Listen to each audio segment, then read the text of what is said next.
Here we go. Welcome to What's the Story? I'm Janice Hermson. I'm your host. Hit the wrong button there, but that's okay. We're glad you're here with us, and I'm so happy to see that Ed has joined us today. Welcome, Ed Knoll, and of course we've got Doug Ashby here too. Look how how changed Ed looks. Did you hear what he said? No. What'd you say, Doug? What did you say? Tell him what you said. I said, look how much since it's been so long. Look how much he's changed. My face might have a tan. A little bit, huh? Yeah, lost a couple pounds. You have lost weight, haven't you? Dog walking. I've kept my yoga up, and I've incorporated dog walking now. That's awesome. All right, can you turn him up at all? Let's see. You're walking 3 miles a day? Yeah. Walking 3 miles a day? Tracking my food. I'm organized a couple of apps. It was just something to do kind of in my situation. I had time to do it, and I thought, I might as well work on my own nutrition. Wow, you did good. We just had a guy come to the house to do our floors. He's a Marine. There's no such thing as an ex-Marine. That's right. He was a Marine for, I believe, 12 years, but he was in demolition. Oh. And he ended up with shrapnel in his leg. So I asked him, I said, well, what does that mean? He says, well, I had to retire. He says, I didn't want to. And this is headed someplace. So anyway, I said, well, what is it you couldn't do? He says, you have to run 3 miles in 18 minutes. So, Ed, if you thought you were doing good, kick up the pace here. Hey, I'm happy to get it done in about an hour 15. Can you turn him up anymore? I think that's all I got for you. How's that? Is that better? Go ahead, Ed. Say something to us. Hey, say something to us. There you go. Yep, I can hear you just fine. It must be Doug, right? It could very well be. Yeah, it's just a change of pace, and like I said, I found a place, and I've been doing yoga in Ashland, Kentucky, of all places, and walking the dog around town. I've kind of gone, I don't know, I'll call this old urban kind of territory. It's been quite a change. Sounds like it. Well, you sound calm, and that's all good, right? It is a way slower pace, and it's taken me a while to adjust. Even when I was in Florida too, it was more, I'll call it, deliberate pace. But the place is, it's not the business world, and things go at their own pace. And so, maybe I'm a reflection of that now. Ed, do you have anybody back there that picks on you? Likely everybody. I'm a new dude in town walking a poodle. I figured we might have to pick up the pace and start really picking on you. Uh-oh.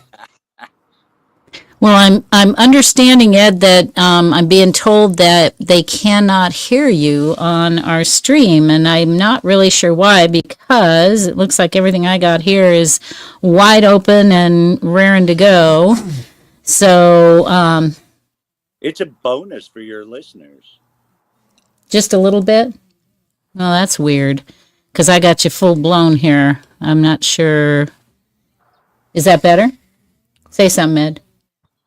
Hey, how are you? Oh, that's you're. Yeah, say there you something, go. Ed. You don't. Unless no, there you go. Unless they're hard of hearing, maybe that's why. I'm sitting on the front porch of my mom's house. Yeah, it's weird. I can't imagine why we wouldn't hear you. Well, he sounds better now. Excuse me. Yeah, because your mic's on. I mean, everything on our side is good. So, where's your? Okay, we're just going to go with that. Where's your microphone? Pardon? It's in my iPad somewhere. Okay, well, I'm getting the head shake that says that maybe we're okay now. So, sorry, folks, for the little housekeeping there, but we want you to be able to hear Ed. I mean, if he's going to take the time to log in, then, you know. And I don't know what happened to Scott. Scott was going to be on with us. Scott Ades, who he was my reason for the headline, "The Grass is Always Greener." And maybe he had some technical issues. We have not chatted with him before. So if he doesn't make it this time, we'll have him another time. Okay. I was All right. I was thinking that we were going to have some parallels. I know, that's exactly what I thought. I thought when you told me you were going to be able to be on, I thought, this is perfect. Yeah, full We house. got, Okay, watch me bring, excuse me, watch me bring some tears to Ed's eyes. Look at here, Ed. Do you see that? can you see it? Can Huh? you see it? No, Look but at I can this. imagine. Hey, look at this, Ed. You know, I Not only Ed, look at this. Watch. Watch, Ed. Ed. Oh. I've had some candy, but not chocolate. And I've certainly had coffee. That's the reason he's lost weight. is That's right. because He's he not has here every the week having that candy. Hershey's. It is so interesting because I was afraid the opposite was going to happen in Florida. Walking the dog and doing things, the weather being nice all the time, it was easy. And then coming back here, for me, my grandparents lived here and mom lived here, and I come see her every year. But every time I'm here, it's vacation. So I have no discipline usually when I'm here. And so I got here and I'm like, wait a minute, I can't be, I gotta have discipline. And walking the dog certainly helps. But I still binge my chocolate and things. But I'm trying to pay attention and be better. You know, it's Well, interesting how watching someone go through something gets you back to health. It does, the yeah. weather here has been, it's been unseasonably warm, but we have snow predicted for tomorrow. Well, it doesn't get cold here at night. It can be, you know how the sun in Reno, when the sun's out, it's warm in the sun, right? You can get on the south side of a car and be warm as toast anytime. Here it's not always the same. The sun and darkness don't correspond to cold and heat. It's relearning lessons. Well, Yeah. you know, you keep saying here. Where is here? Because I know you moving around. I'm in beautiful Sciotaville, Ohio. I can see a bridge, a train bridge that crosses the Ohio River. Wow. Nice. I hear trains pretty regular and watch barges go up and down the Ohio River pretty regular. That's kind of cool, though. It's way cool. But I feel like it's 1955. Well, there's something to be said for that. There is, and it's interesting working on assimilating. You know, I think when you're a guest, you can pop in and pop out, and you don't have to really. You're not really part of the fabric of the community and things. Where when you live here and you're going to for the foreseeable future, you want to be a part of it a little bit. And Right. so I'm in those crossroads and things. Interesting. Well, do you have any plans on moving back? Well, I am. Moving I back am gonna means fly here. back. I'm gonna fly back in May and get some clothes and get my car. Um, you know, that's really. I'll be back a week, 10 days for that, and I'm gonna, like I said, drive my car back. I don't. You know, my mom's doing great. She's doing good. She still can't drive, and you know, to me, likely will never. I mean, she could get where she's going, but she couldn't avoid anyone. Her reactions are slow, and she forgets which direction and things from time to time. Not regular, but from time to time. And so, Whoa, stop right there. What's the matter with that? right? I mean, I don't. You're want a scaring me, silver Doug. alert. You don't want a silver alert. Or scaring you. You're scaring me. There might be a silver alert out on Doug. Perhaps, right? So, Oof. you know, I can make things a lot, whether it's do dishes, laundry. Well, laundry I can't really touch because I don't do it right. Um, so there's all kinds of things with that too. If one's ever taken care of their mom, the way they do things is the way I'm they sure do there are a things. lot of heads nodding out there. Yeah, so it's so fascinating. It's also I have a lot of family that's close. My son's flying in tomorrow night, and Fox is spending his spring break here. And my uncle from Cleveland's picking him up at the airport and bringing him here and spending a couple of days. My aunt's godson, basketball teams on a state run, and we're involved in that. We kind of, my mom and I, it's something for, she is not a sit at home. She has to get out every day, whether it's a grocery store to check the price of who knows what, to the bank to get her glasses, things. She just has to get out of the house. And so that's, we come up with all kinds of things to get out of the house. Uh, so so anyway, that's kind of what it's been like. It's been really interesting. How long have you been back there now? So I left I was in Florida before New Year's. We drove up 2 weeks ago. I think it was 2 weeks Sunday. So we're So working on our since third week. we were gonna talk to Scott about, and by the way, he's been in touch with me. He's trying to get logged in, but I don't know if he's gonna make it or not. If not, like I say, we'll have him another time.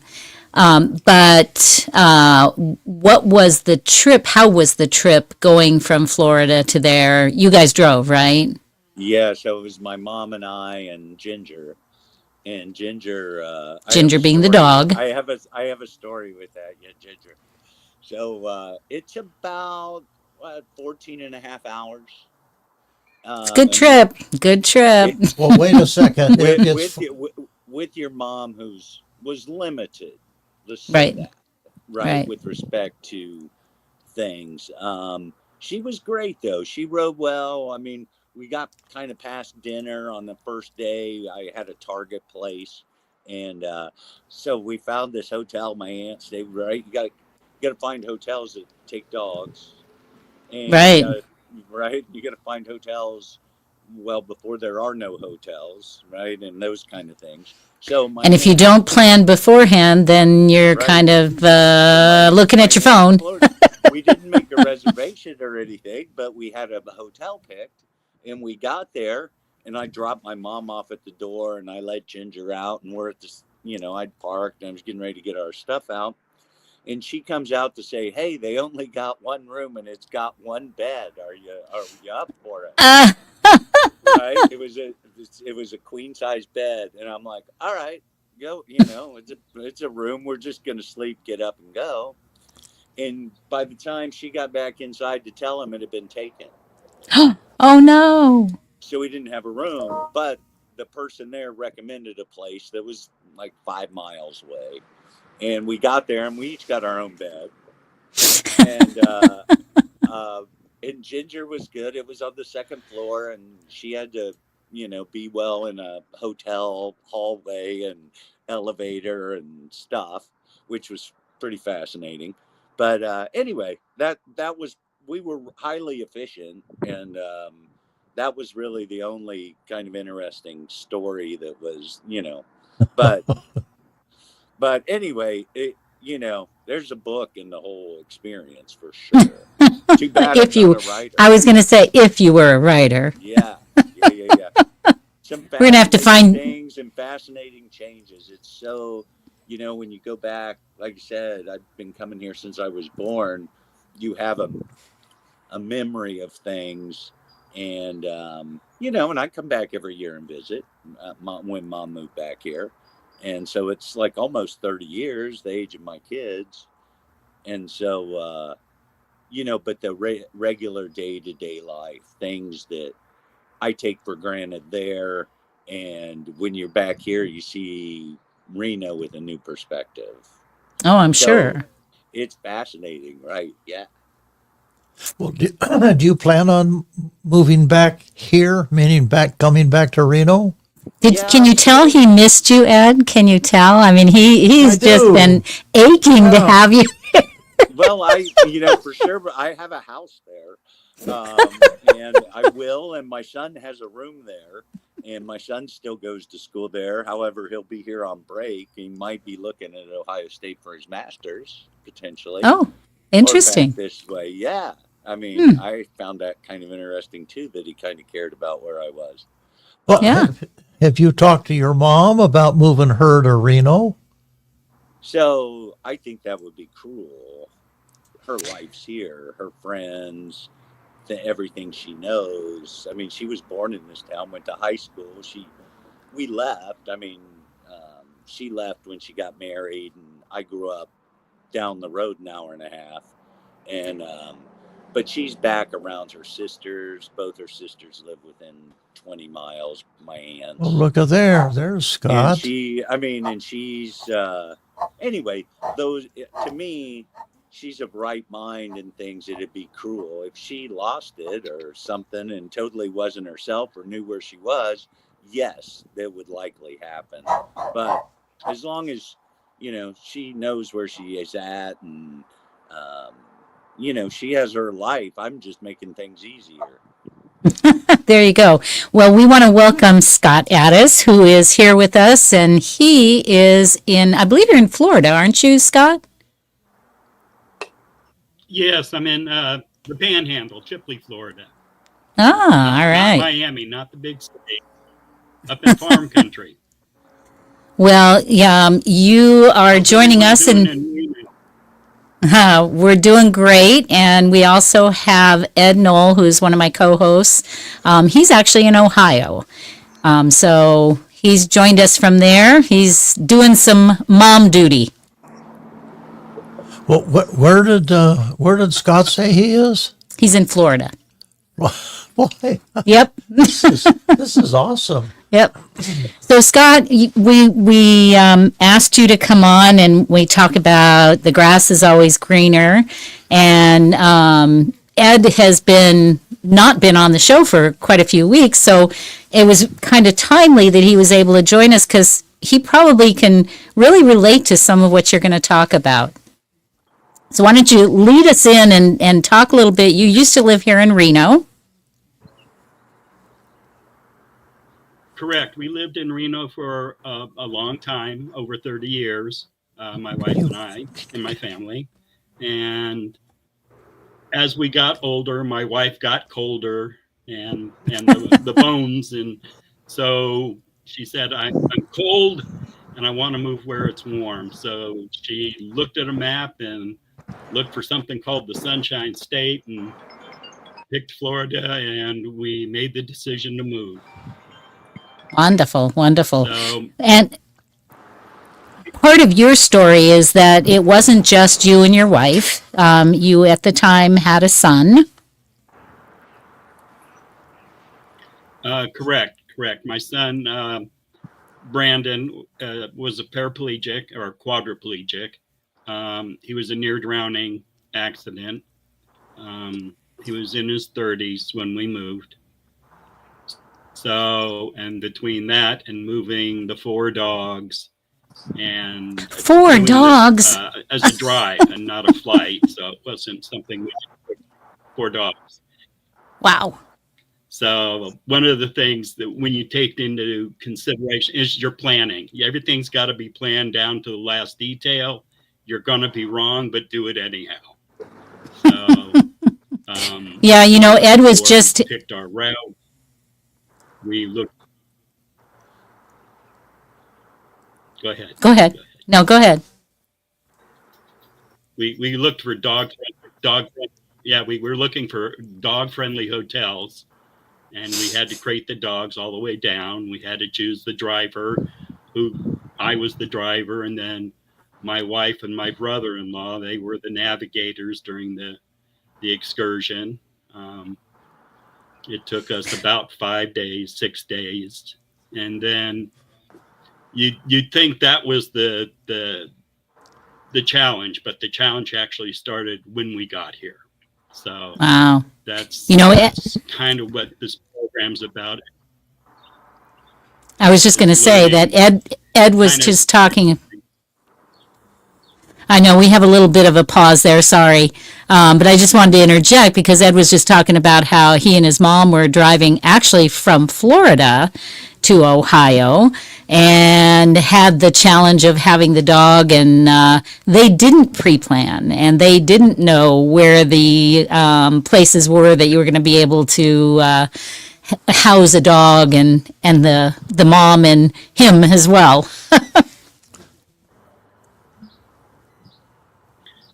I could not imagine that trip.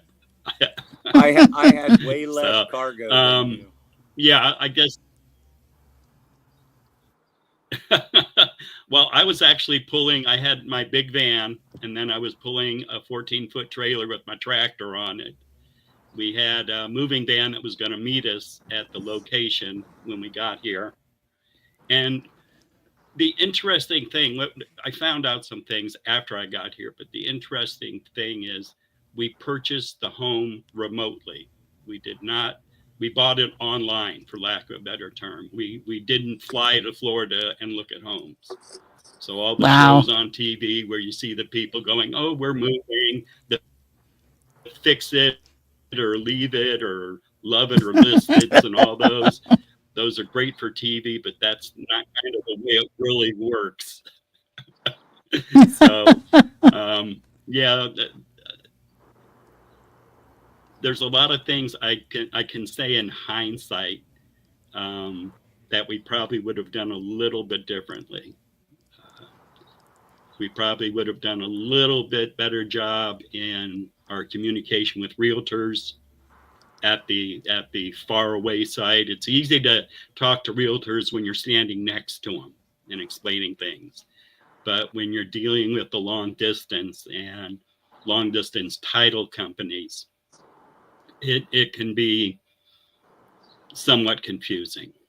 So let me ask you this.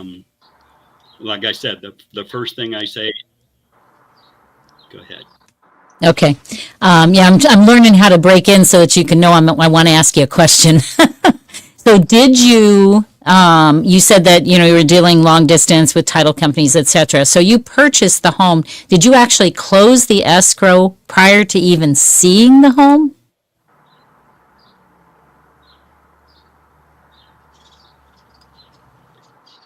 Everything was complete. The only thing left was a final walkthrough. But you're driving 2,800 miles and you're going to walk through the house. And if it's not right, what are you going to do? Good question. You've already sold your home and closed. You're moved and the new people are in there. So you move forward because you can't, there's no going back. So, like I said, we did our final walkthrough when we got here. And even that part of, again, in an example of some of the communication is something as basic as home insurance. Well, because we have outbuildings and an additional structure on the property, a mobile home, and the mobile home was aged, they couldn't insure it, meaning they couldn't insure the property because of that mobile home. So we had to find a creative way of making that mobile home outside the insurance policy. And that's but we did that by calling it storage. So it became a storage shack, 3-bedroom, 2-bath storage shack, so we could insure the property. But part of that process took an additional month. We were staying in a hotel in Alabama for a month while we got through all these final hurdles. So it was kind of, well, that kind of just, again, you've got to be, that kind of destroys the budget a bit. Yes, and that's something else. As much as the planning as you can do, have your slush fund and kind of try to anticipate worst case scenarios. Some of them, they won't come to the worst case, but they will stretch you. So, and that's Wow. money that's taken away when you think about it. That additional month takes away from projects that you find you've got to do here on site. Right. Some of the things that we thought were normal, like in Reno, one of the examples, in Reno, you have to have your septic and wells checked before you sell or purchase a property. Not in Florida. Oh, So coming, but in Florida, you have to have a survey done, but not in Reno, which is kind of interesting. Yeah. It's very nice to be out of mortgage. Yeah. Yeah. Ed was a loan officer. So, I know Scott. I met Scott. oh, you know Scott? Remember? Oh, Through networking. I remember when. Yeah. Yes, sir. I remember. So Scott and I have met. Wonderful. Times. Yeah. Yes, good. sir. Good. So it's like old homework here. It is a little bit. Well, that's good. That's very good. Yeah, Do you have any yeah, questions back in for Scott, or In Carson City. yeah, you wanna share any of your stories, Ed, as far as your travel? Well, I was going to say, for me, at least, I was thinking, because I'm flying out and I'm just going to drive back, and I thought I'd come the southern way because I've driven out west many times, but driven back, I don't think I've ever driven back. I've always flown back. And so it's kind of fascinating that way. But for me, going from Florida to Ohio, had we not found a hotel, I could have just kept driving and made it to my mom's house in the Yeah, time true. period where Scott didn't have that option. Scott would never make it, right? Scott didn't have that option. No, I've got a question for Scott. Scott, you say that you did everything basically on the internet to buy a home in Florida with, sight unseen. I can't imagine that. But with that being said, did you know Florida? Did you know the community? Did you know, I mean, was this just... He's flabbergasted. Can you tell? Yeah, As much that just amazes me. Just eat more chocolate. as much as you can know. Yeah, as much as you can know on the internet. So you did your traveling. Different environment. We gave up the snow, but we got the humidity. Yes, that's right. Yeah, you were dripping instead of freezing, I guess, right? Yeah, but you don't have to use all that moisturizer now. I'm in the same boat with that, right? My skin is loving it.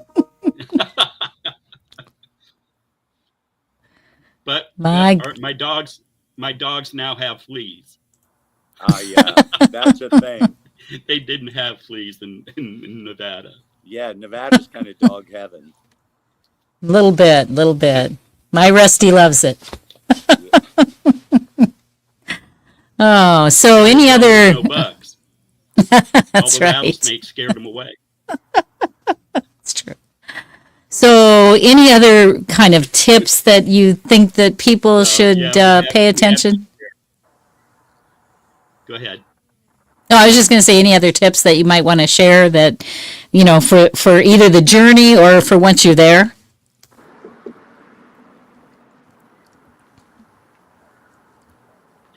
Okay.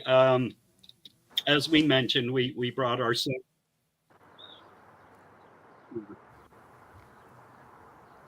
Oh, you're not there, Scott. Yes, I don't know where number you one. went. There you are. I found out after I moved here and got into workforce, lots of people are doing this now. A lot of people are moving great distances for jobs or going to take care of family members in other states. It wasn't just, I was shocked. I was shocked. So, some of the things, like I said, not everybody seemed to be moving somewhere. But some of the things that we found after the fact, like I said, we traveled with our handicapped son, and we checked and we saw there were hospitals here. Now, what we didn't check, probably should have checked deeper, was the insurance programs that are there. Oh, yeah. Because the insurance that we had there isn't here. So, and even though he was on Medicaid because of the severity of his conditions, that was Nevada Medicaid and not Florida Medicaid, and they don't transfer. Oh, So my. you have to get Medicaid from the states you're in. Yeah, and then because he was a legal adult and I was his guardian, we had to transfer his guardianship as well, which is also not just a stamp. It cost $5,000 for an attorney to get us guardianship in Florida. So Wow, that's crazy. I guess, and the other thing would be check your school systems. I've had a lot of people talk about the school systems here, not always in a good way. So if you're Are you telling me that it's? Are you telling what's going on? Are you telling me that it's worse than Nevada? That can't be. It's not. I actually got in an argument with my mom over something, right? So when you're in caretaking, you don't always see eye to eye with No, really? the people you're taking care of. So I actually looked up NEA's last year's report, and we were talking about Ohio, Kentucky, and West Virginia, because this is right here, heart of Appalachia. And I looked up the NEA report, the national, the national teachers unions. Education, yeah. Education stuff. And Ohio happened to be third in that. And I'm going to tell you right now, Nevada, Nevada was 50th on the list on this report. If they couldn't get off the bottom, it is ridiculous to me. But Kentucky was like 29, and I do think West Virginia was 45th. Wow. But Ohio is just as poor as those states, and way poorer, or at least this part I'm in, right? Ohio's diverse and has some very exclusive areas too. But some of it is Rust Belt, and these kids are getting a great education here, and their tax base is not that high. So it's baffling to me that I was going to say Reno schools couldn't be better. We ride that train from time to time. Yes, we do. So Scott, as far as now, it's escaping me what I was going to ask. So which parent? Go ahead. Go ahead, Scott. I was going to say it just depends which parent you're talking to. A parent from Florida, a parent from Ohio, or a parent from Nevada. It does. It's true. Oh, my goodness. So you did manage to get those hurdles, I guess, jumped over those hurdles. Well, you have to ask him, how long has he been back there now? Go ahead, Scott.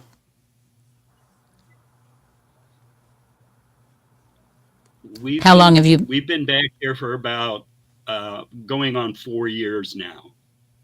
Would you do it if you had it to do over? Would you do it again? Would you do it again?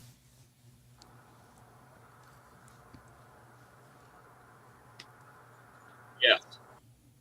Yes. There you go. You would. But did you ever think, rather than did you ever we're still ever think to? We're still seeing but we're still seeing hurdles. Before you actually pulled up stakes to actually go and see if you liked the community? Was that something that you would have made what you did a little easier?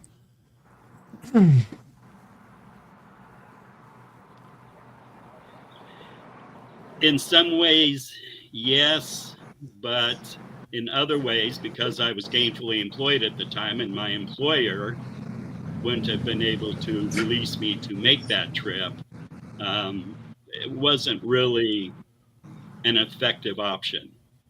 we had to rely on the realtor who was here to look out for our best interest. You know, I have to say this. That is certainly a jump of faith when you say, well, I had to rely on the realtor. It's like relying on a mortgage broker, right, Ed? I think even worse, potentially. The mortgage guy might be cold, but his numbers would be good. Man, oh man. I just, We had Scott, to I'm fire gonna, our first mortgage broker. I'm gonna take just a shot at this, Scott. I think you are probably a very religious person because the good Lord certainly looked out for you. Every single day. Thank God. No, I get Thank God. I will say, Amen. spending a couple of months of my time in Florida, I'm sure he's right. He lives right next to a church because everybody does, right? Whether you're in Florida or in Ohio, That's right. there's a large proportion of worship establishments. Hey, I had a heck of a time. When I was first married, we were in southern Orange County, and we moved about every 2 to 3 years, but we moved 6 blocks this way, 4 blocks north, this and that. And we had, many houses. I can't imagine. We knew the communities, we knew the houses, and this was a real a blinding glimpse of the obvious. We knew the realtors.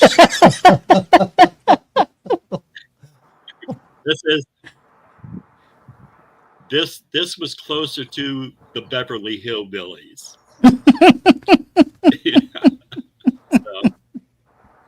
Oh my goodness! You have to hand it to him. You know what? I think what you did was awesome. If you would, you've blown Doug's mind. It has. It truly has. This is like the Oregon Trail.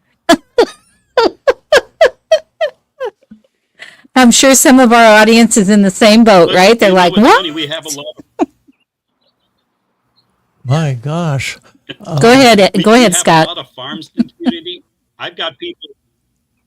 We've got people moving from New York to farms here. Oh, it just wow. blows me away because when I picture New York, I know there's upstate New York, which is beautiful, but when people say I'm from New York, I'm thinking Times Square. Yeah. and they're moving to farms down here with their families. Wow. There's a lot of New York plates I saw too, and in Florida is very interesting, but when you get out on the grass, it's like stepping on a sponge. It's like a grassy bog. Yeah, I've got 2.5 acres. Yeah, nice. I've got 2.5 acres of that sponge. I have to mow twice a week. Twice a week. Wow. But you said that you would do it again, so it's obvious that you're happy where you are, and you're glad you made the trip. It appears, correct? Correct. I brought my family with me, so that's like my world anyhow. So, that's all that mattered. We were all together. So that had to be a bonding experience beyond. Right, there's not a story you can do that'll top the stories you made on that trip. It's interesting. If we didn't like each other so much, we would have killed each other. Yeah, the closest I can come to that is my ex and I, when I was quite young and my daughter was only 4, we decided that we were going to go across the country. And we sold our house and we got a 17-foot trailer. We had a dog, my 4-year-old, and my husband and me, and we headed off.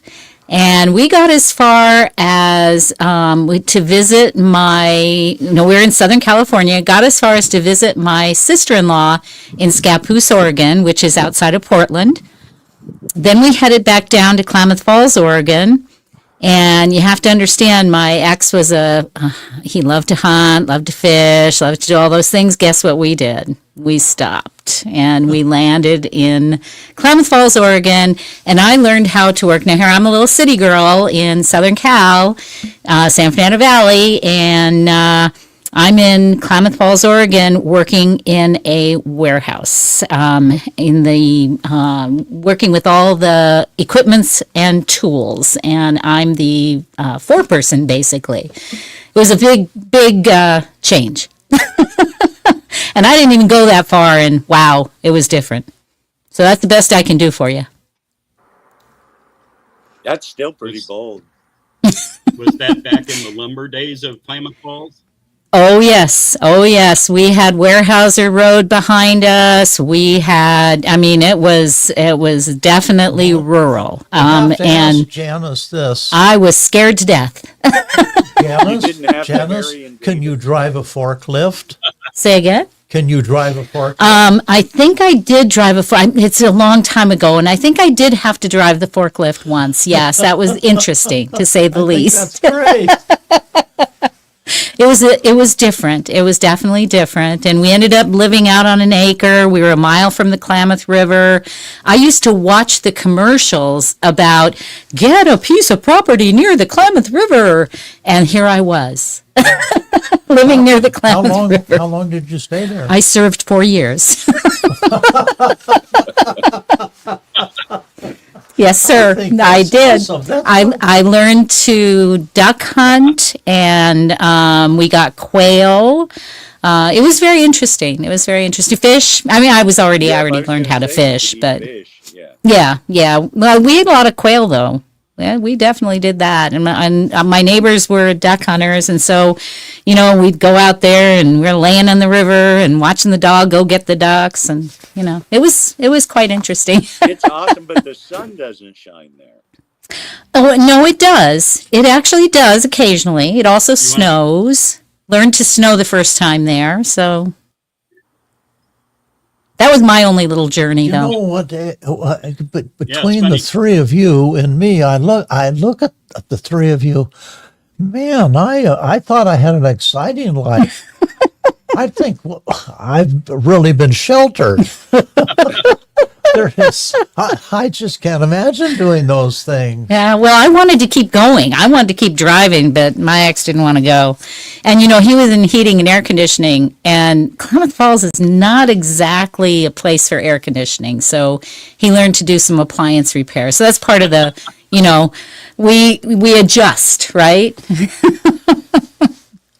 Yeah, I kept saying, no, let's go visit your mom. She lived in Chicago. I said, let's go visit your mom. We'll just go. Yeah, no. He didn't want to go. But at least I got that far. Wow, that's amazing. It's funny. You mentioned hunting. And in my neighborhood, if your property is an acre, you can shoot deer on your property. Oh, wow. Nice. See, that's a red Not that I shoot deer. That's a Well, it was the first place I ever had deer. That I ate venison. Right? I'd never done that. I go ahead, Ed. Sorry. I was gonna say they're worse than wild horses here, right? They're everywhere. I see one virtually every day on my walks, but they're they hit more cars than people shoot them. Deer, they're just everywhere. Right. That's kind of cool, though. Well, yeah. Has its moments, right? Same as the wild horses, right? They're cool. Right. You got 50 of them. Yeah. It's true. Oh, so Scott, we've got a few more minutes. If you want to share anything else that maybe we missed in your journey to a new world there, that Doug doesn't even believe we can all do. Look, he's disgusted. Look at him sitting back. He's sitting back going, come on. No, I think I love stories where people branch out and do the unexpected. I think that's great. But, I wasn't raised that way. I was raised. Neither was I. I don't think You sure learned, though, didn't you? Yeah, Probably, huh? yeah. So go ahead, Scott. With Doug in mind, with Doug in mind, I'll say two things, and I wrote them down so I'd remember them. If it's someone else's dream, remember it could turn out to be your nightmare. So think about that when you're moving to someplace because somebody else got a job there. Make sure that there's something there for you too. Otherwise, you'll keep looking over your shoulder to see if the road back home is still there. And the other thing, the only thing more frightening than that closing an escrow, a remote escrow, is closing a remote escrow. That's the most frightening thing because that's the moment of commitment. That's it. You got what you got. So if you could do that part, two things I think. if you could do that part over, do you think that maybe you might have made that trip to kind of look at the house prior to, or do you think you'd still just go for it?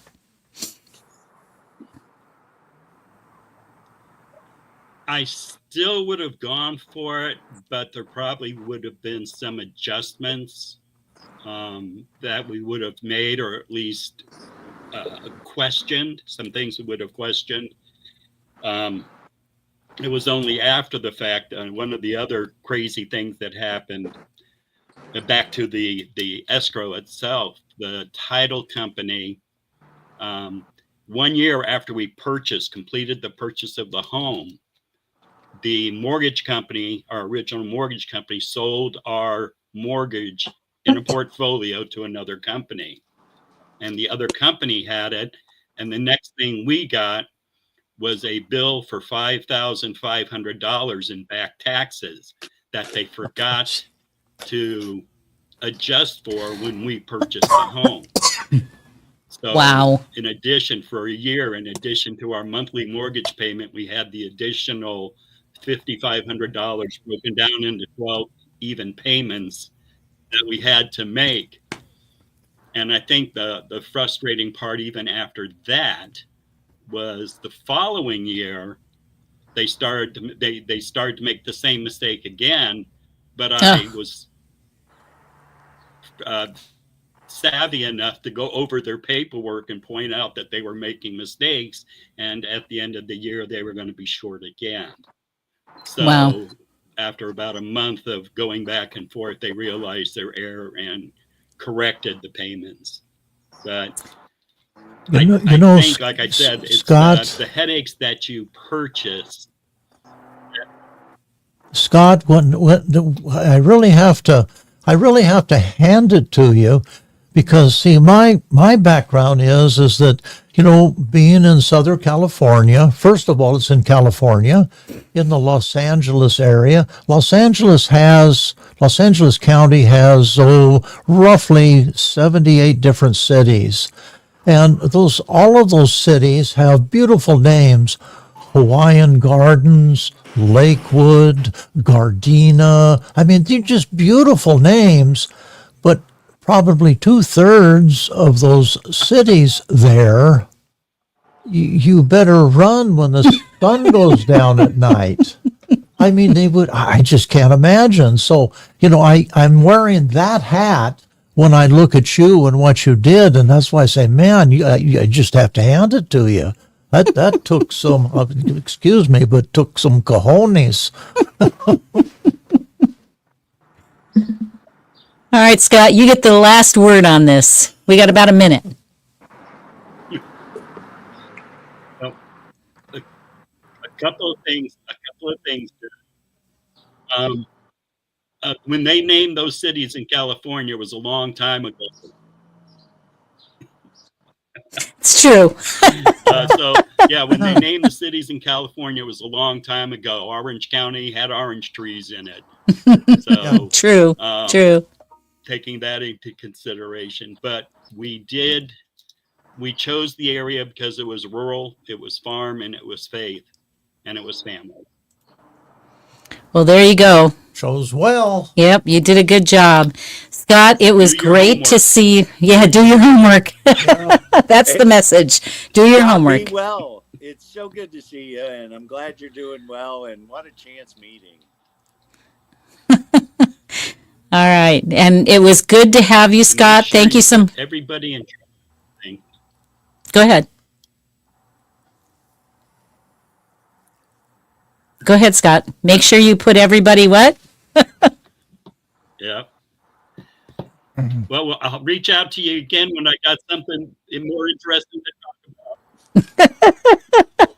This was fun. This was a lot of fun. Thank you for sharing your story. talk about. That's what What's the Story is all I about. just wanted And to say thank you so much. you're very welcome. It was All great right. hearing from you guys. We'll see you again. And right now, we are going to go on our break, which just means that you're gonna still see us here, but it's going to be very quiet. So we'll take probably a 5 minute or so break, and then we'll be back for our second hour. And Scott, thank you again, and we'll see you next time. Okay.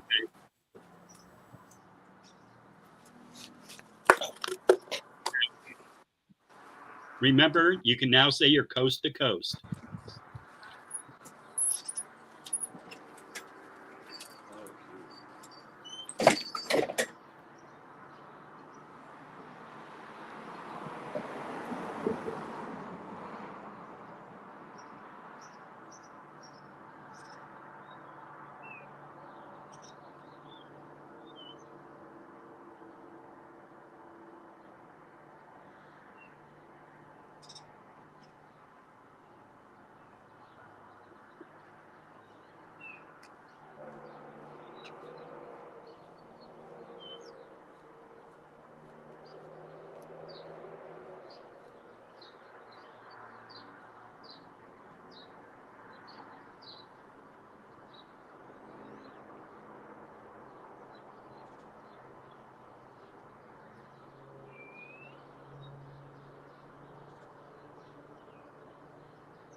Did I miss anything?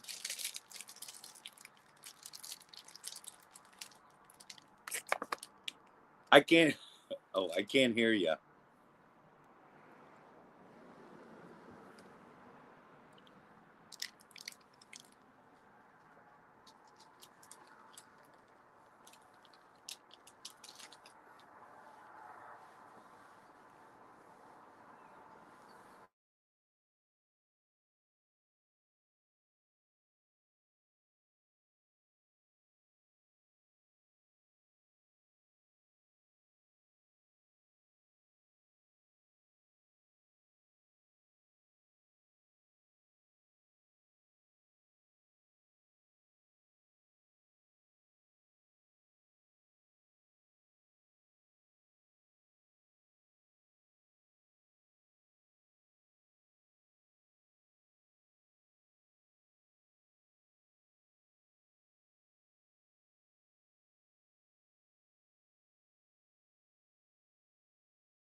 Hey, welcome back. This is What's the Story? My name is Janice Hermson. I'm your host, and this is our second hour. And we just take a little short break there in between hours and go have a little walk around and then come back. And I see Ed got himself a snack, looks like. Right? Ed, are you there? Oh, hang on. I think I have you muted, Ed. Hold on a sec. There you go. Try again. Yeah, I have a snack and I have a Keurig cappuccino, and I found a TV channel for my mom. Oh, well, there you go. It's all good then, right? That was a profitable 5 minutes. Probably a couple more than 5, but that's okay. So I do like doing the show this way, though, with taking a little break in between, and makes it easier for everybody all the way around. And Doug has to get up and Doug has to get up and walk around. I do. Oh, man. That's a necessary evil, right? It is. Yes, yes. So it was fun to have Scott on. I didn't realize that you knew him, Ed. Yeah, it's small world. Yeah, well, I should have known. You know everybody. He's that way, isn't he? That would have been. That's interesting. Well, he had so many challenges too, right? Yeah. I mean, Yeah. You have a child that, a grown child, but even so, that's disabled, and you're going all the way across the country, and you got 4 dogs, and oy, oy. I mean, I only had 1 dog and a 4-year-old, and that was interesting. Well, right. I just had an old lady and a dog. Shame on you. In my wildest Well, imagination, I can't. There you go, that's picture better. somebody doing that. I could see where maybe an employer would say, "We'll move you into a house over here," and you do Right. it sight unseen. But just to say, Yeah, I know. Yeah, has anybody out there done the same kind of thing? Put a comment in our on a post here and let us know if you've done anything like that. That was just interesting. But we do need to switch over and go to our word of the day. You know, and I don't think I'm at all prepared because here I am prepared. Believe it or not. Go figure, huh? That I can actually be Ed, did you prepared for get the this. word of the day? I did. I mean, I didn't know And what it was. I had to look it up. yeah, Well, we've hang had on a lot of sec, good- everybody. While you were gone, we've had a lot of good words.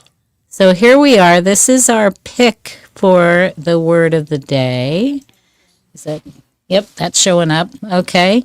So then this word is so interesting because it can mean more than one thing, right?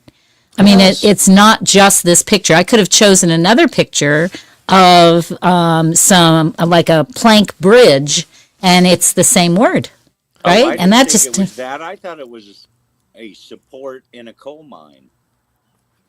it probably is that as well. There are so That ties many. in with the picture one. Just, Right. I mean, it's resonates the same. It does, but yeah, it's there are just so many meanings to this word. It's crazy. You know, just kind of as a side note, my writing assistant has never failed me. It's always come up with synonyms. No synonyms for this word. But there are. According to my writing assistant, no. And that's what usually when that happens, I think, oh, it's broken. It is But I broken. tried 2 or 3 times with the writing assistant, and no, it It's didn't. broken when it has words.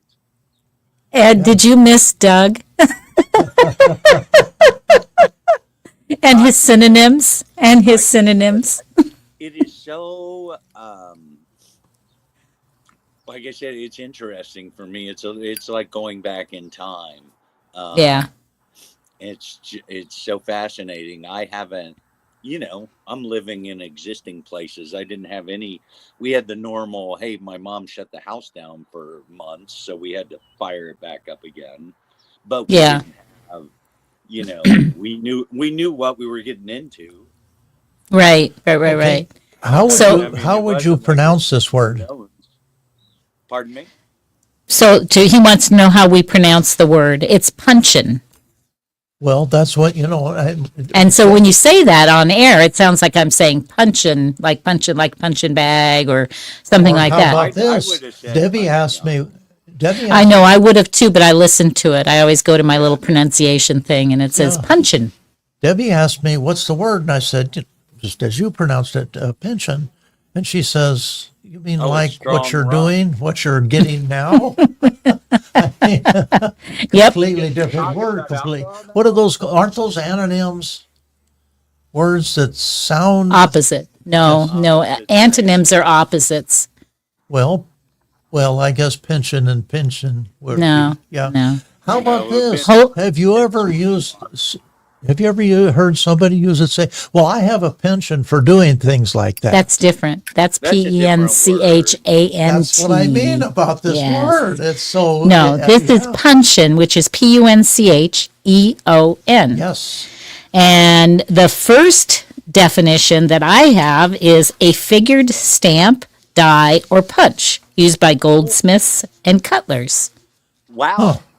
I know. Weird, huh? Say I that guess I live again. in coal country. The It's- first thing that came up for me was a stanchion in a coal mine. Ah, see, and I didn't even get that one at all. I got a piece of roughly dressed timber with one face finished flat by either hoeing or sawing. Now, how about this? So that sounds like It comes either from way. the Middle English as a pointed tool support, or ultimately from well, unfortunately, I can't It got finish. cut off. I can't finish this. My printer is Cut off. Yeah, Yeah, I And know what- that happens. But it says ultimately from a vulgar, and then it doesn't say why. So yeah, Here's another one: a walkway or short, low footbridge over wet ground constructed with such timbers made by laying one or more planks or dressed timbers over sills set directly on the ground, also called duck boards, bog boards, or bog bridge. I bet Now, Scott this has is some of those. this comes from He this probably comes, needs them. comes from the Forest Service. Trails in wet areas is a wooden walkway used to cross bogs or something deep marshy bridge boulder fields, or to cross small streams. There you go. So here we also, oh, go ahead. Yeah. I also had, right, a strong rum, a high alcohol Yes. rum. Yes, that's very true. And then the last thing, which is represented by the picture, a cask of a certain size. Its volume used as a measure of capacity, varying from 72 to 120 gallons. Okay, this is the one where I got a lot of synonyms. And I like the synonyms that I got, Ed. So, How about this help me with word- these? this The word first has is, Wait a minute, Doug. Go ahead, Ed. This Go ahead. word has so many meanings, yet I have to say I've never said it, right? I've never used it. But Me neither. Never. yeah. Never. no Okay. wonder it probably could have 25 more meanings and no one would know. And they wouldn't know what you were saying anyway, right? Yeah. Punching. Okay, here's some synonyms. Oh, look what he's doing. Look what Ed's doing. Watch this. Oh, There's a joy of being outside. I was going to say he's outside. we're gonna have to look out for him. He's on the slippery slope. You know? Ah, there you go. Dan Okay, has- synonyms. How about a barrel? And barrel, cask, butt, B-U-T-T. Where does that come from? Funny This is the thing, word that I like. on the way to No, this is a great word. It's a firkin. not frickin'. Frickin'. Careful. Firkin. FCC, come on. to see these basketball tournaments. I've gone to Athens, Ohio, and on the way, there's a factory, a plant that makes barrels for bourbon casks and the like. In the neighborhood, we drive right by it, and it looks just like them. Ah, there you go. See? You know, Now you'll call them puncheons every time you see them. yeah, Yep. barrels are interesting. Is that, once a barrel is used, they burn the inside of it, and then they can sell it off as something. I get so, but they burn the inside of it, so it'll So- never be used again for. So I But don't know bourbon, I don't know bourbon about gets its tariffs color or from not. barrels. You don't know about what?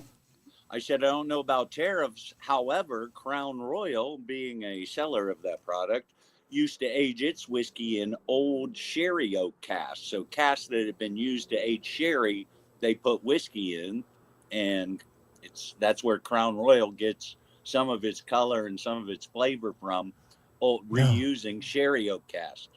Oh, interesting. I knew you'd have a story. Every once in a while, I know something. It doesn't. I don't it's know. Totally I think- irrelevant. But, I think he just made that one up. Oh, no. no, I sold. I don't think so. That's product knowledge. Yes, that's exactly what it is. Yeah. So, wow. Well, that was an interesting word, right? Okay, wait a minute. Here's Oh, another. Here's you have another something else? synonym for it. Okay. Oh, no, this is a synonym for, ton, T-U-N. Where did they come with these? I suppose out of the dictionary. I don't know. Right? How about hogshead? What do you think, Ed? That fit in there? A hog's head might fit in a puncheon. Hey, did you guys hear? I'm going to switch gears on you. And I didn't talk about this in my little teaser at all, but I saw this story. Well, it's actually at the legislature about the new fiber optic line that was supposed to run through. I believe it was Lockwood. Where's the money? Where's the money? You saw the story. Yeah, I Nine is the district attorney uncovered it yet? $9 million Yeah, just sort of disappeared. just gone. Just gone. Yeah. So I went back and did a little bit nothing of was billed. Nothing. right. I went back and did a little bit of research because I wanted to kind of, follow the money, right? And so it looks like it started off and it was supposed to go to a different group. And then for some reason I guess they didn't have the proper licensing. So the money went to somebody else, which was the one that lost it, I guess. That right? went bankrupt and supposedly. Yeah. Yeah, supposedly lost it. And so then those folks ended up borrowing money to try to get the job finished. Then they said, hey, we got it started, now give us some money. And they said, oh, no, you have to finish the job before we can give you any money. And then when they went to do that, well, guess what? There was no money. No. And no money. And our legislators apparently are not inclined to do any follow-up.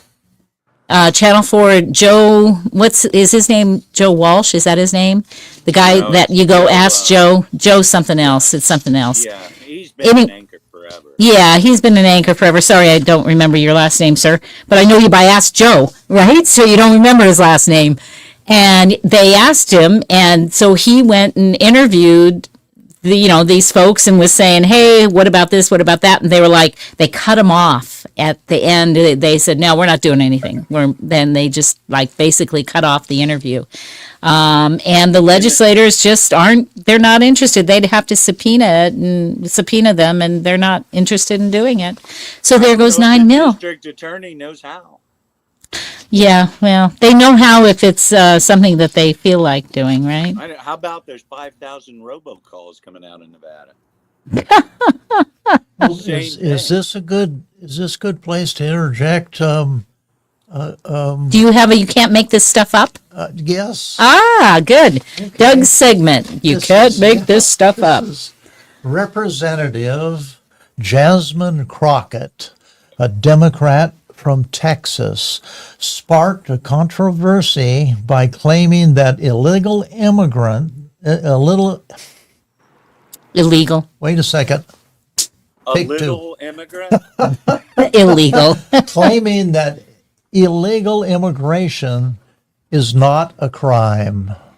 Well, there has been that said that it's a civil offense. Isn't that what it was? That it was not a crime, basically. Yeah. Okay, but she's got a terrific headwind with this. Well, I'll have to read through the smudges here. It's not a crime, despite being a violation of federal law. It is not a crime, which is why they are so frustrated, because they really want our local law enforcement to go out and round up people when they could be looking out for murderers and sexual abusers, as well as robbers. So that's how all they wanted to go around people up with civil He can't hear you, obviously, Ed. That's what they're called. She thinks it's a civil accusation. But there is that is the claim. Absolutely no gray area with the way that is written in the Constitution. It's true.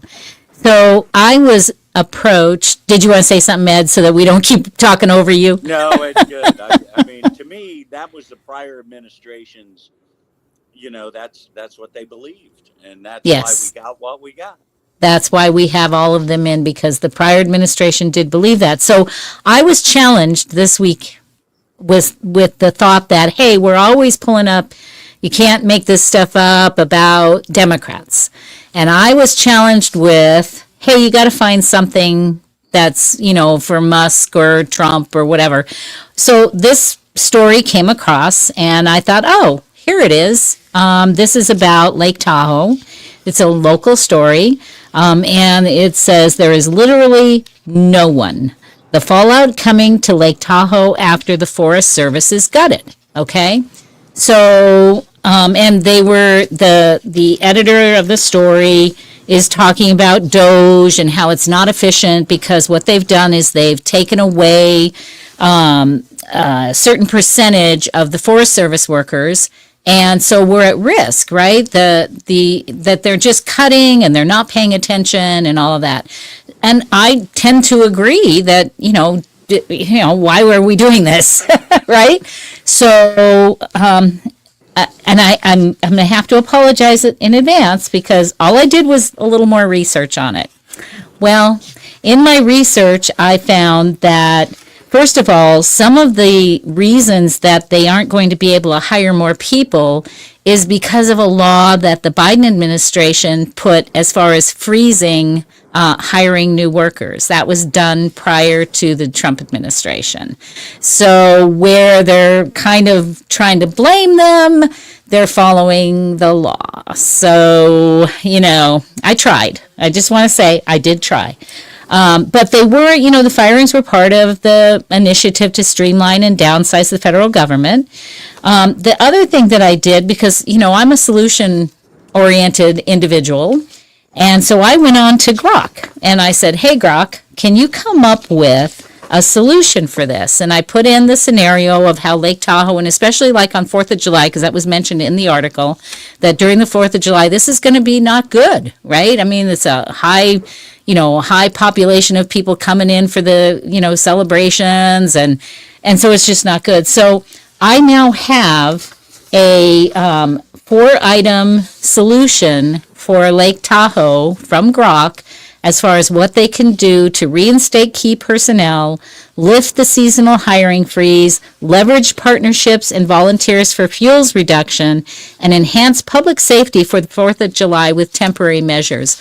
I am going to submit this to the editor of this story, and I'm also going to contact the Forest Service or whomever and say, hey, all I did was search. Maybe this isn't valid. It may not be a great solution, but it referenced a lot of things. It made a lot of sense to me as a layperson. So I thought, you know what? That was actually kind of good because I do think that it's probably true. What the article is saying is probably true. These folks were let go. Some of them were supposed to be reinstated, and they have not been. And I confirmed some of that information. They've not been reinstated. There's resistance to reinstating the people. So not good on that end, but I say find solutions. So hopefully my little solution from Grok might help them out. How's that? I think how we get to a point that we're talking about here is that the federal government is so big and has so many tangents. I think what they're doing is they're saying, okay, we're going to take this block of jobs or this block of positions, and we're giving it the axe. Well, but what they did, not knowing what the and tangents. that was why I did the research I did. What I found out is these are all probationary people. So these are people that, because they can't, the federal government doesn't allow you just to axe people, Yes, no, right? right. So what they did is the probationary people, and the article says, yeah, but these people have, 20 years plus experience because they're seasonal. So these are folks that are on probation, but it's because they're seasonal employees. They are, however, experienced. So that was where, in my mind, I was like, well, wait, there's got to be a solution for that then. But if the Doge folks don't know, somebody has to tell them. So there needs to be communication. I totally agree. They probably shouldn't have gutted them, right? I agree with that. Well, yeah, but that's also firefighting, right? I mean, Right. management of the crowds and all that are Washoe and Right. Douglas and Right. counties, Yes. right? In the state of Nevada. It's not really, best I can tell, a federal government space. I mean, Right. Tahoe's the national treasure, but I and- don't think it's a park, is it? Right. But the people, no, it's not. But the people that they did get rid of are not, the firefighters. It's not those folks. They were very clear. And the article stated that as well. But the things that they did talk about, some of them had merit, and I felt like, which is why I looked for a solution, because I said, well, if this is the case, I certainly don't want to see that happening either. And so let's fix it. And so, again, I don't know if they'll listen to me, but I'm going to send it off because They should. it was so simple to come up with at least come up with some kind of scenario, because with Grok, you can, that searches so much. And you guys know I hate AI, except that now I'm not hating AI. I have to take it all back. But ChatGPT is terrible. This is Grok. Grok's falls better. into the category, run to the round room. They'll never corner you. There you go.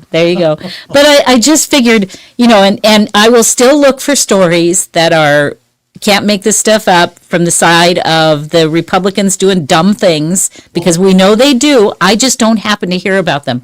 So if you're out there and you do find something like that, I would love to hear about it. You know what? I'm going to take that as a challenge. And for both sides. I know. I'm with you. I don't think it's going to be difficult. Our president comes off with so many wild expressions and statements. Might be pretty easy to narrow him down and find some. Well, why don't you look for some? Will you do that? I am going to. Okay. Yep, because I did have that bid, and I did have somebody say that to me, and if they're going to listen to our show, I want to provide both sides of the story. I would agree. I think that's only fair. All right. But the unfortunate thing is that the ones from the left seem to pop up and hit you in the face. Right. The ones on the right you have to dig for. Well, and I think the ones from the right, unfortunately, are more serious, right? I mean, they're more like devastating, as opposed to, these are just kind of dumb, right? I mean, it's just continual. That's why the government's getting gutted. Yeah. Because it's full of folks just like them.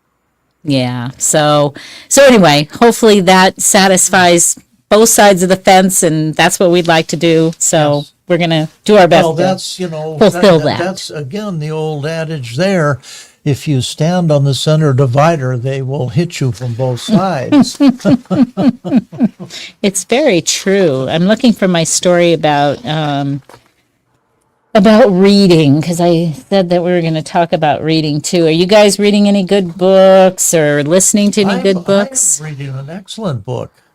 And it's, I'm about a third of the way through, and it's O'Reilly's book on the presidents. Oh, okay. And, very good. I'm so naive when it comes to our history, and you read about these different presidents, and O'Reilly, I think, does a pretty good job of balancing the statements out. We had quite a few good presidents. Did we have any good ones? More mediocre presidents, and a lot of just lousy presidents, and they don't cut any slack. I mean, they say the way it is. I'm clear up to Abe Lincoln right now, so wow. He's 14th, 15th. It looks like we're. My mom has tons of mystery books and stuff all over the house. I haven't really gotten into anything, except when I go to bed at night, I've been listening to old time radio, like things from the 1950s, whether they're old Sherlock Holmes or Johnny Dollar, insurance salesman, or, or Gunsmoke, or whatever the radio show. And I've been having them put me to bed at night. It's been pretty entertaining. Oh, Ed, every night we play that, and just Gunsmoke, and you name it. It is really interesting to go back and listen to those. We love it, but unfortunately, and Debbie gets angry with me because of this, I only listen to half of it, because the second half I'm already asleep. Well, that's a perfect outcome. But you're right about Johnny Dollar; those are good. 5 episodes, yeah. Well, I do not find my my little story about reading statistics. Isn't that terrible? Oh, that would be interesting. I know. I can't believe I don't have it. Which side's up, right there? You can take statistics. Well, you can read it from the side. Well, and the thing that it was talking about is reading is good to help you sleep. And I joked about, I start to read and I fall asleep, right? I mean, but that wasn't what they were saying. So I will have to tell you that story next week because I just don't have it here, and it's probably on that computer sitting over there. So A it's very just that good- simple fact that many people, more than half likely, are afraid to close their eyes Yeah. because then You they know- just got to deal with their own head. I don't have that problem. Well, those readers don't Don't have at that all. problem. That's One where of- I was one going, of- but lots of people do. One of my best friends and fraternity brothers, I met him in college. He used to chide me all the time about, well, did you read this book or did you read that book? And I said, Tim, I said, my days are so busy and I do so much reading that I have to during my day, and my day starts at 7 in the morning, doesn't end at 10 at night. I can't stay awake to actually read a book. Now, with that being said, since I've been retired, that probably is one of my best hobbies, is reading. I just absolutely love the different books Right. out there and the different stories. So what I pulled up here, it's not the same article that I was going to read, but it basically is saying more or less the same things that the one I had did. The benefits of reading before bed can strengthen your brain by boosting empathy, increasing your vocabulary, and protecting against age-related cognitive decline. Some evidence even suggests reading books could help you live longer, giving you more time to read before bed or at any time of the day. As for bedtime-specific benefits, research suggests reading may help ease stress. If worries and other emotional distress keeps you lying awake long past bedtime, picking up a book can make a difference. Reading for a half an hour could provide just as much stress relief, Ed, you're going to love this, as doing yoga or watching comedy videos for the same amount of time. How about that? When you miss your yoga, go read. When you stop and think about it, That's as a we great have, idea. I was going to say I would never choose comedy over yoga. No, me neither. Me neither. Janice and I talk about all this time about our reading preferences. And Janice is absolutely right, because you say you're stressed during the day and you pick up that novel that you're reading. What you do is you put your mind in that scenario that you're reading about and you forget about those stressors. So It's I can true. see that's Yeah. absolutely. Well, I think this little thing that I just pulled up is better than one I had. Improved sleep quality. A 2021 online study conducted over social media asked 496 participants, that's quite a few people, to read a book in bed before sleeping. Well, I wouldn't be able to be one of those. I'd fall asleep. And 496 participants to not read a book before sleeping. After a week, 42% of the readers felt their sleep improved. To contrast, only 28% of the non-readers reported better sleep. That's an interesting study. Relieve insomnia? Go ahead. I'd agree with it.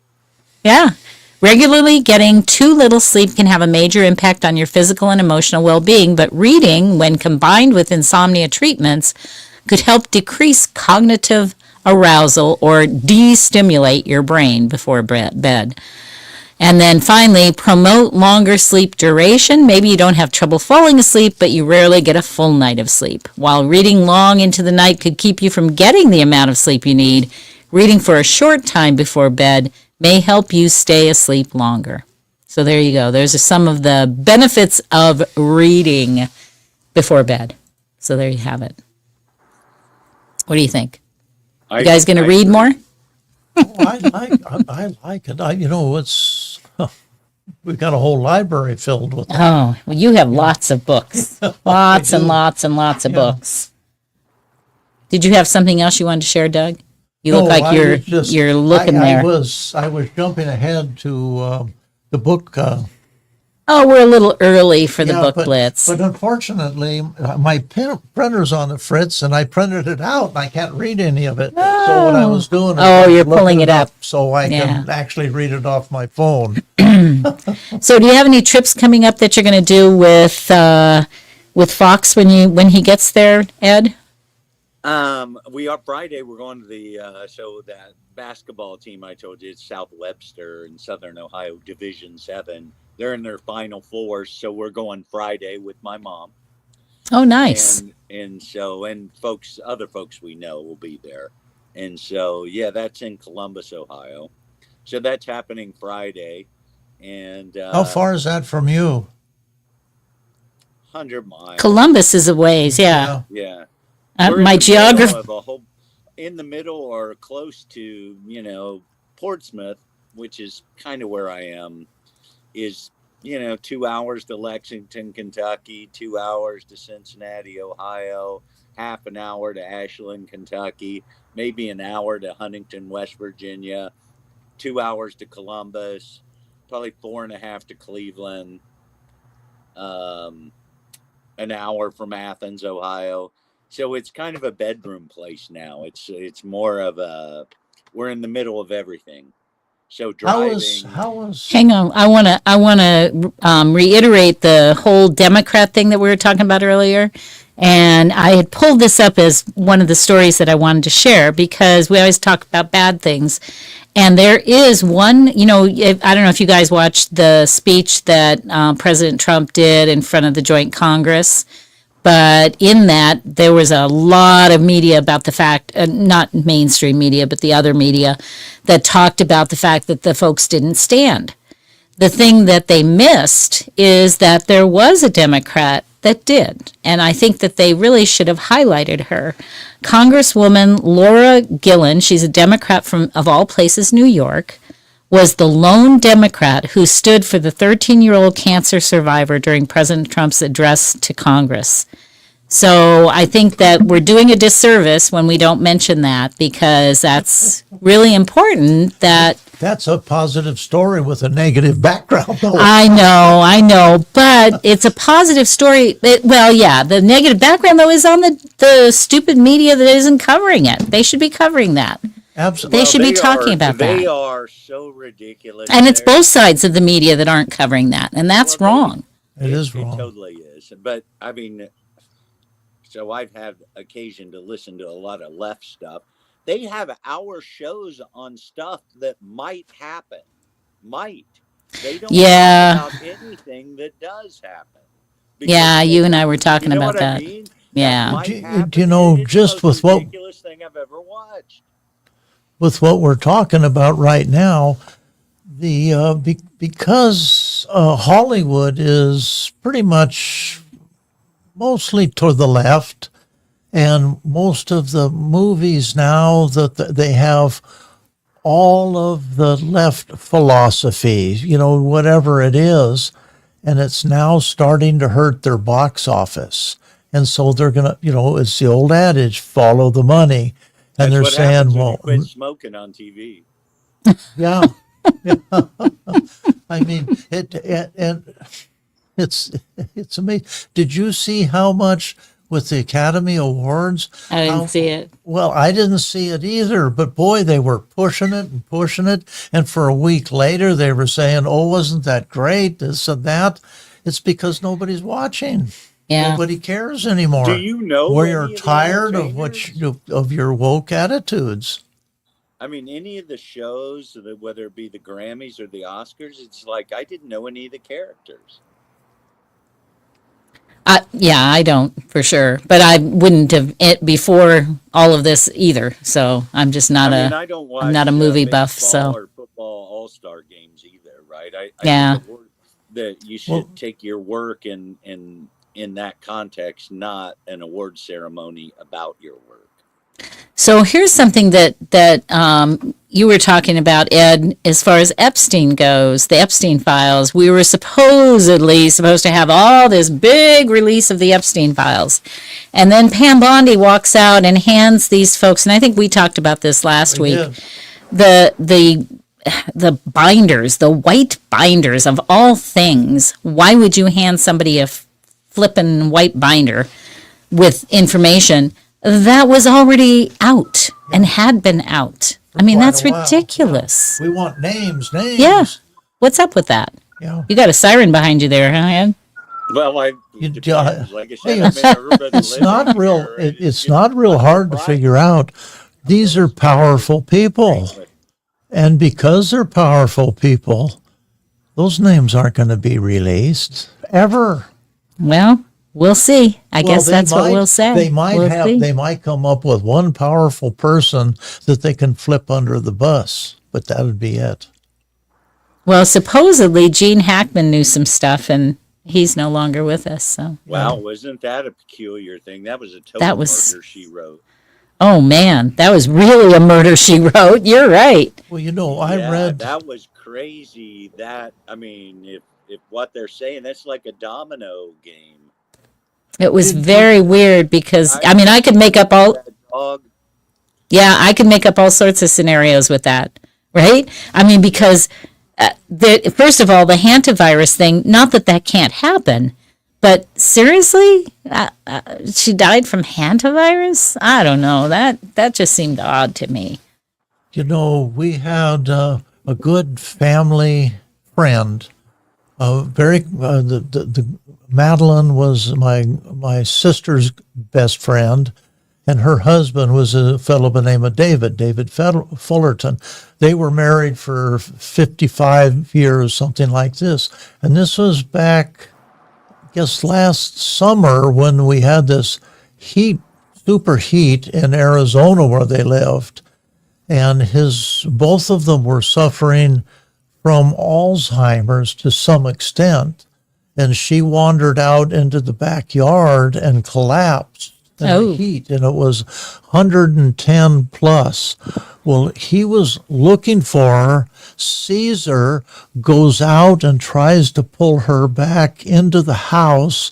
He collapsed, and both of them died. Wow. Isn't that a terrible story? That's an awful story. It is. Maybe, but it's more plausible than the one about the hantavirus and him sitting for 4 days or 5 days or whatever, and the dog dying and not knowing why, and you know. Giant house. Surely that house gets cleaned once a week. That's what I was thinking too. You know, these are rich folks. These are not people that wouldn't have people coming in to check on them, and you know, it just seemed odd. Seemed odd. Too big. Yeah. And I okay, conspiracy hat on. Right? But I just find it hard to believe. And I don't know what the reason behind it is. But then you hear, oh, he had an island near the other islands, and then they don't want to release this stuff. And he's been heard to have said that he knew stuff, but then he had Alzheimer's. If he had Alzheimer's, he couldn't tell you anything anyway. So it doesn't make sense. None of it makes any sense. They pop out with stories at random times that don't make sense. You know, because there's things that remind them of things that have happened. Oh, that could be. I don't know. I've never really ever thought of this until now, and this is, I guess, a pretty good time to throw it out there. I can take and make stories up and lie, and if somebody calls me on it, I'll say, oh, at my age, it's the slow onset of Alzheimer's. And it's a pat excuse. Yeah. Well, I don't know. I guess we'll never know. No. That's for sure. Yeah, it is. I think it's time for, if I had music I could play, I would. Book Blitz. Book Blitz. There you go. There you go. What you got? Oh, I know you can't read yours, but read what you can. And I'll pull up what I can. You know, I have a good printer at home. Do you? Well, obviously not. I have a good printer here too, but somehow it never prints the things that I'm supposed to have. But unfortunately, you know, you can go online and instead of, you know, getting one printer refill for $89, you can get 4 or 5 of them for $25. Well, I'm going to buy those. I think that's the bottom line here. That might be it. Who knows? Or maybe you're almost out and you didn't realize it. Yeah. What's the name of your book? I hate that. The name of my book, just a second, where I can read it, is called The Mansfield Manor. Mansfield Manor, a new neighborhood, a deadly pass. It may be time to move again. So I, you know, bounced off of, Scott's moving around. So this is an exciting book about a brother and a sister moving to a new place and finding a house that is not like any others. Matt and Lizzie find themselves in a home where they find adventure, ghosts, and more questions than answered. Here is a little of what you will find in the book written by Jennifer Erickson. Let me see if I can give you any information on her. Jennifer L. Erickson, and it was written in March of 21. And it sounds like it's Oh, maybe I don't have book. the right one. Yeah. I thought, is Mansfield Manor a new neighborhood? Is that what it's called? Yes. Okay. This says it was. Mr. Rogers story. Yeah, there it is right there. That's Yes, exactly- they say it was May 2nd, 2016. Maybe you got an updated version there. Yep. Yeah, there you go. All right, so there it is, a Mansfield Manor, Jennifer Erickson. There you go. Scott, if you're listening, you inspired Doug to find a book about a new neighborhood, a deadly past. It may be Absolutely. time to move again. Fortunately, he didn't find that. Yeah, I was going to say, don't read that. No. So do you have anything, Mr. Ed? You know what? Haven't called you that in a while. Before you start, I read that for a second time. I did order it. It sounded so good. It's a book that Debbie would really enjoy, and I think I would too. How about that? See, you're Yeah. changing your ways. Good. Yeah. Yeah. All right, Ed, fire away. Well, while I was listening to old radio shows, I listened to Fahrenheit 451, the Oh, yes. an old Ray Bradbury classic, and it makes you realize what we're running away from, hopefully, with the Trump administration. We hope, right? We do hope. It's Yeah. so ingrained. It's so crazy. So, I mean, politics and places you live, it's so funny. Here being a steel mill Rust Belt town that had Democrat after Democrat after Democrat till people didn't get any better and they realized it and they've changed. And now they're Trumpers. I mean, that's part of Ohio going red is they couldn't take the status quo. Yeah. I guess that's happening in different places.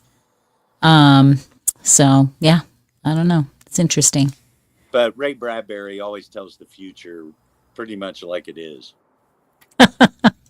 It's true. It was a good book, that's for sure.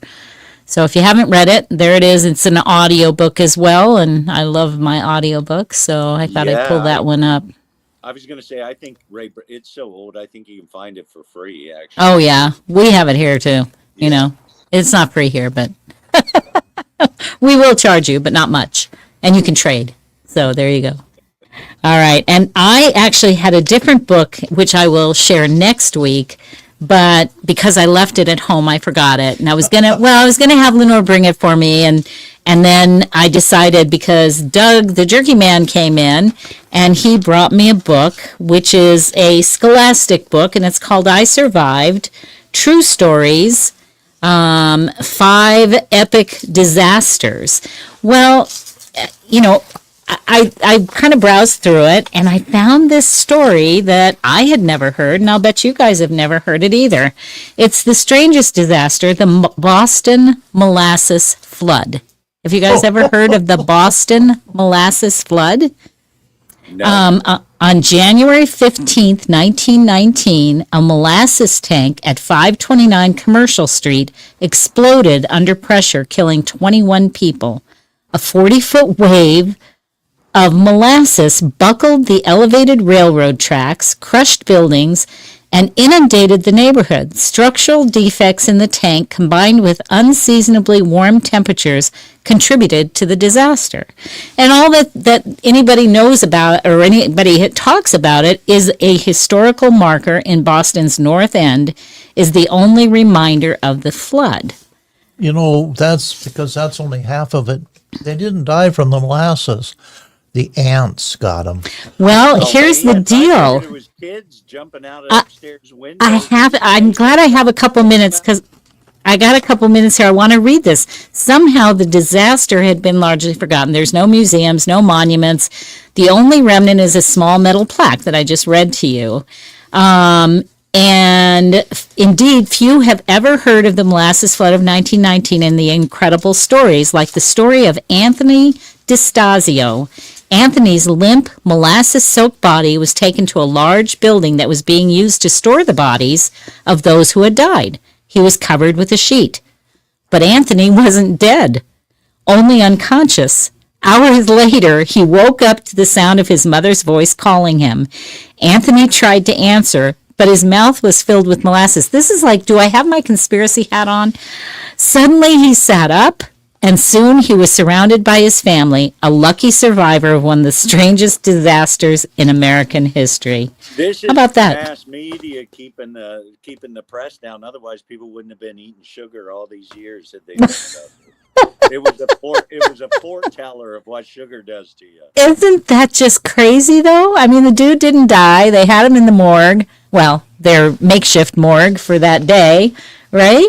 Well, That's crazy. Did you ever run into that? Maple syrup. I don't know. What do you do to get maple syrup out of your mouth, Well, how right? about When you're this? inundated. How about the people around where they're, he's covered with the sheet, right? Right, right. People walk in and all of a sudden this sheet raises up. I know. And how do you think his mom felt, right? Oh, my goodness. They didn't say how old the guy was, but wow, that's just crazy. That's just crazy. So I couldn't resist that because, and I'll read more of these lovely little stories.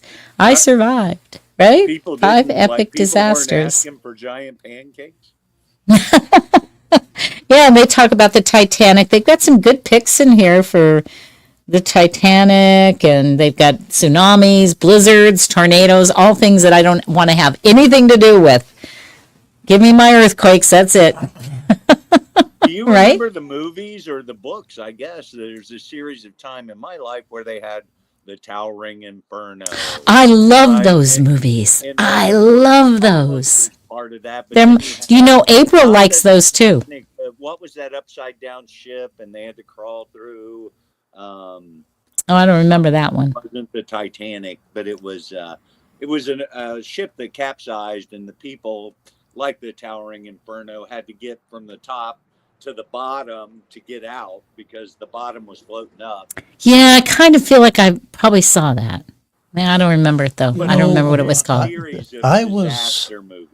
Right, right, I right. was the head dispatcher in San Gabriel Valley You only have a minute, my friend. when the Whittier quake hit. And I swear, I don't know, the ground was still shaking, and literally every light that we had on every phone lit up. Oh, I'm sure. Wait a second, what? So what did you do? Can't you What- handle what did you anything tell them? yourself? I wouldn't call you, but I'm just saying it doesn't surprise me. How? I can't imagine that they can't even dial that quick. Amazing. That's funny. All right, friends. Well, thank you so much, Ed, for joining us this week. It was wonderful Hey, to I see missed you. guys. I'm glad. Yeah. We're going to look forward to seeing you tomorrow, next week. I hope so. Well, we'll see. We'll see. Fox will be there, so he may not make it. I'm guessing. Oh, Well, that's one never true, knows. It yeah. depends. Maybe we can get Fox to come on too. Yeah, awesome. Yep. All right. So thank you again, and thanks to our audience for listening. And we will be heard again on 93.7 FM right here in the Northern Nevada area. If you're keen on listening to that, and 7 to 9 every Tuesday. All right. So take care, everybody. We'll see you next time. Thanks, Be Ed. well. Thank you.